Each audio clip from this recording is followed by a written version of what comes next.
Hello everyone, today we're making meat pies, an old classic Australian favourite, really popular from bakeries and even some cafes. So first of all, you need to be organised with a nice clean apron. Wash your hands for 20 seconds, of course, with soap and hot water. Get in between fingers and around wrists and thumbs. And of course, some clean tea towels and dishcloths, and make sure your bench is really nice and clean before you begin.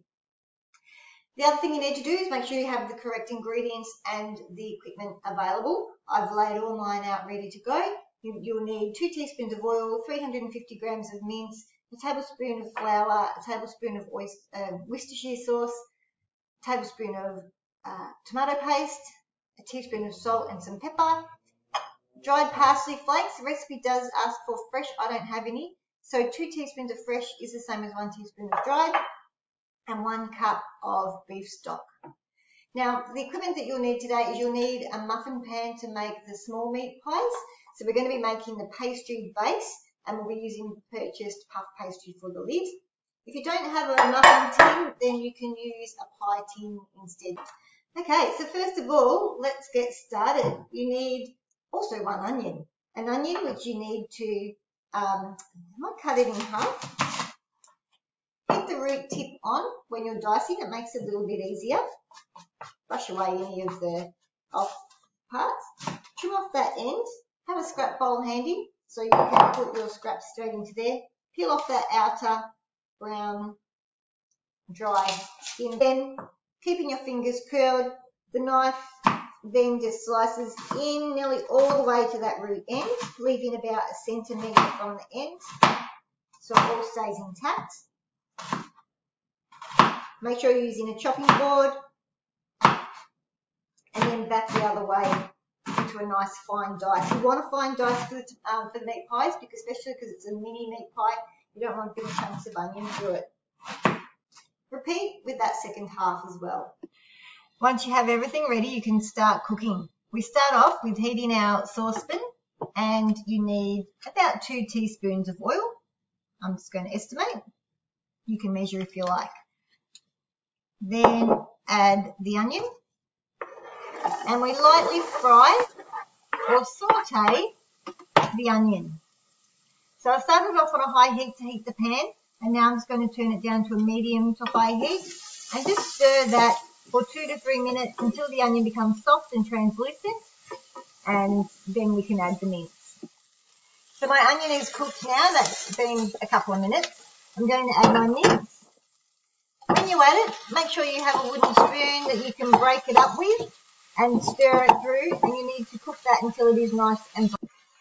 Now, the browning of meat is called the Maillard reaction. Now, what happens is the chemical reactions of the natural sugars and the amino acids in the meat, when they're heated up, they start to react, and the colour of the meat changes, and also you can smell that a meaty aroma as well.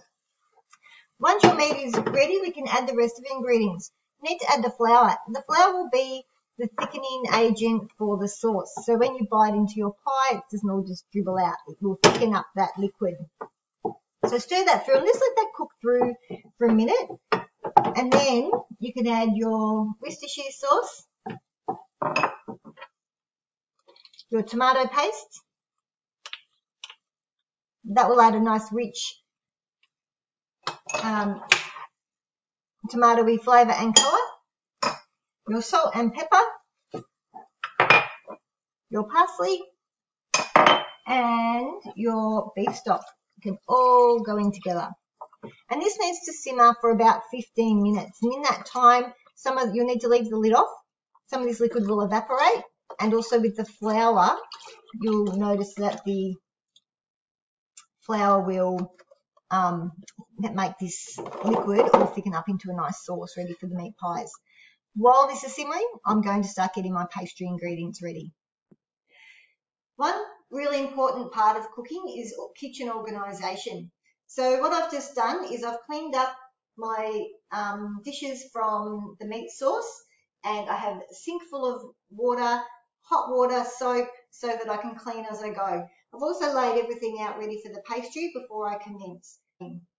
I've also got out my puff pastry from the freezer, so this is starting to defrost. This will be used for the lids of the pie. So what we're going to make now is the base. It's a short crust pastry base. So I have all my ingredients here. I need 2 cups of plain flour. I've measured out 1. Now remember, when you're measuring, you dip your measuring cup in, give it a couple of taps to knock out any air pockets that might be in there, and then scrape it off. Very important to measure accurately when you're making things like pastry, so that the quantity of dry ingredients to wet ingredients is accurate and it's not too sticky or too dry. You also need half a teaspoon of salt, and you need half a cup of butter, 125 grams. So I'm going to weigh mine out with my measuring scales. If you don't have measuring scales, a full block of butter is 250 grams, and you need 125 for this recipe, so you just have to cut it in half. This block has already had some cut off, so I will measure it. Make sure it's on 0. Cut down the middle, pop it on your scales, and check. That's on 135, so I need to just trim off about 10 grams.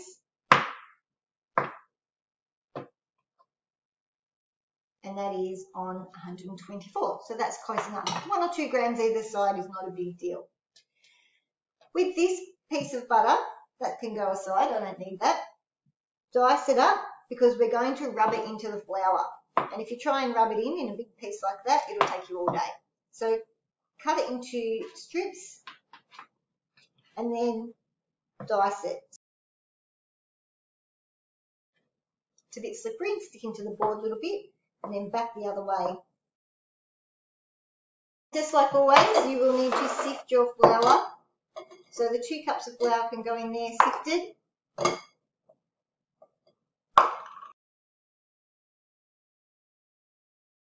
And my half a teaspoon of salt.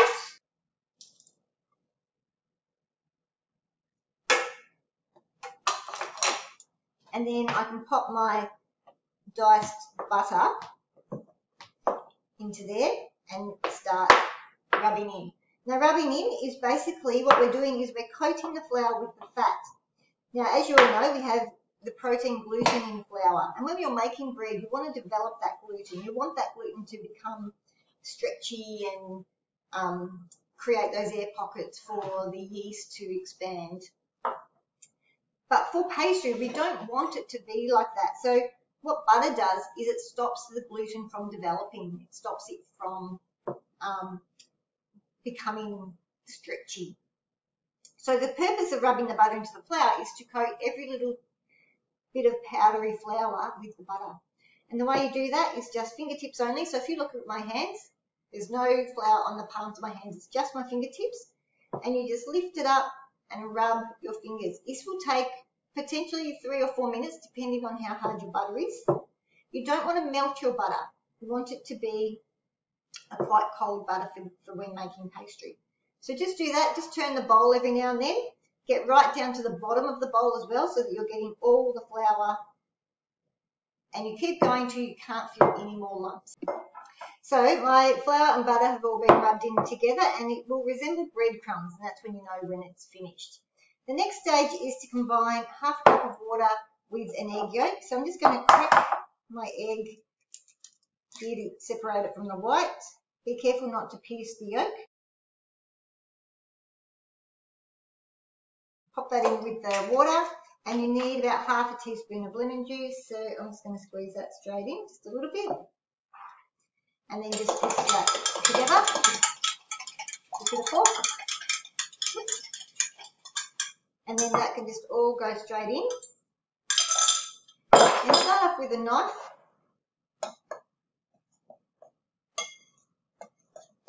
To bring that dough together. You might need a little bit of extra flour here.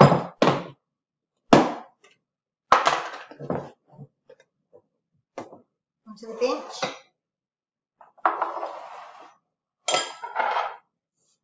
To tip it out onto. If it's a little bit sticky, you might need a little bit of extra flour. Mine's a bit sticky. So I'm just going to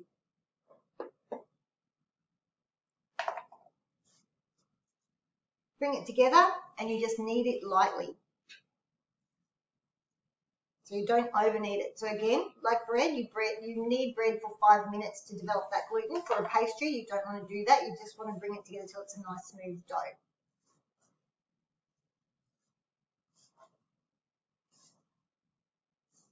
Once it comes together and looks like that, wrap it in Glad wrap and rest it in the fridge for 5 minutes. So my dough has had 5 minutes in the fridge, maybe even a little bit longer. Take it out of the Glad wrap. And you might need to sprinkle your bench. Using the sifter is a good way to spread it a bit more evenly, because you're going to roll your pastry onto the bench and you don't want it to stick. I might actually cut this in half and just work with half at a time. It's a little bit easier to manage. So if you've still got your Glad wrap, maybe re-wrap it so it doesn't dry out.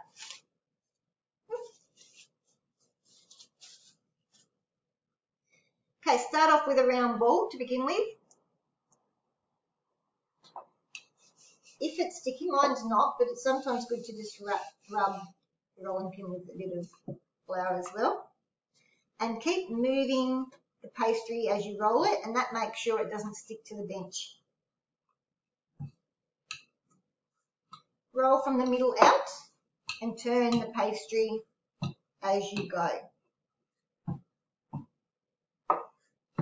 You want it pretty thin, but you want it thick enough so that it holds the meat in the pie without falling through.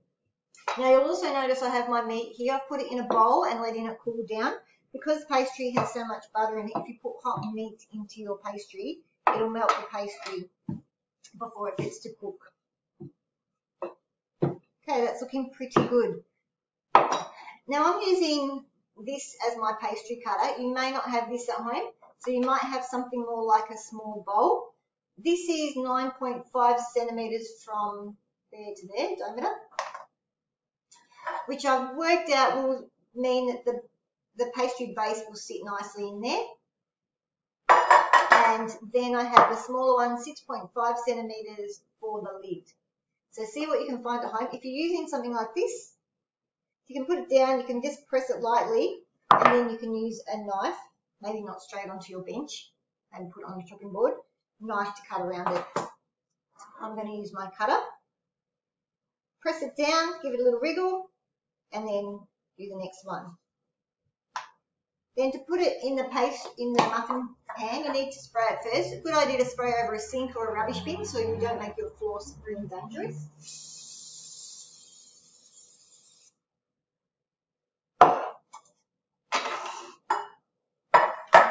And then just gently push the pastry in.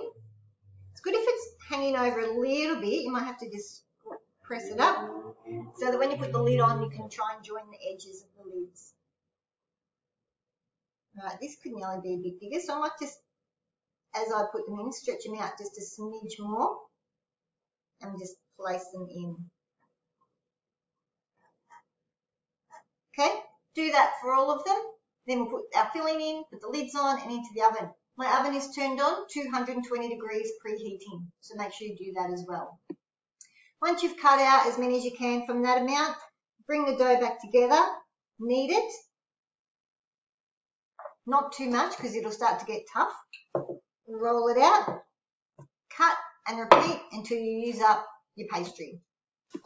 So I've spooned my meat into my pastry tins, and with a little bit of water, just brush around the edge, and then you can pop your lid on. Now I've just spiked my lid with the fork while it was still in the cutout, and I'm just going to sit it on top, and just when it cooks, hopefully it'll join together a little bit more.